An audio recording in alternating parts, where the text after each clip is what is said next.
పరిధిలోని బండ్లగూడ జాకిర్ కార్పొరేషన్ పరిధిలోని కిస్మత్పూర్ లో శ్రీ శ్రీ శ్రీ సాంగ్ సపరివార సమేత శ్రీ శివరామకృష్ణ దేవతామూర్తుల యంత్ర ప్రతిష్ట మహాకుంభాభిషేకం విగ్రహ ప్రతిష్టాప పూజలో పాల్గొన్న ఎమ్మెల్యే ప్రకాష్ గౌడ్ అంగరంగ వైభవంగా జరిగింది. 3 రోజుల పాటు నిర్విఘ్నంగా జరిగిన కార్యక్రమంలో శాస్త్రోక్తంగా పూజలను నిర్వహించారు.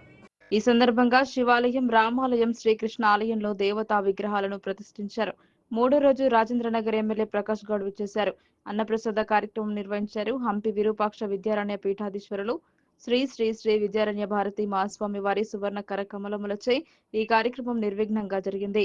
మాజీ ఉప సర్పంచ్ మరియు భారతీయ జనతా పార్టీ నాయకుడు శేఖర్ ముదిరాజ్, మాజీ సర్పంచ్ సదానందం, కార్పొరేటర్లు గోకరి సురేష్ గౌడ్, నిఖిల సంగారెడ్డి, మెరుగు జంగయ్య గౌడ్, ఖ్యాతం సత్తయ్య యాదవ్, గుంజ సత్యం, అన్నపారెడ్డి, మాధవరెడ్డి వంటి వారు కూడా ఈ కార్యక్రమాలలో ముందుండి పాల్గొన్నారు. స్థానిక ప్రముఖులందరూ సేవకులుగా మారి ఈ కార్యక్రమాన్ని విజయవంతం చేయడంలో సహకరించడం జరిగింది. కిస్మత్పూర్ గ్రామంతో పాటు ఇతర పొరుగు గ్రామాల నుంచి కూడా పెద్ద ఎత్తున భక్తులు తరలి వచ్చారు.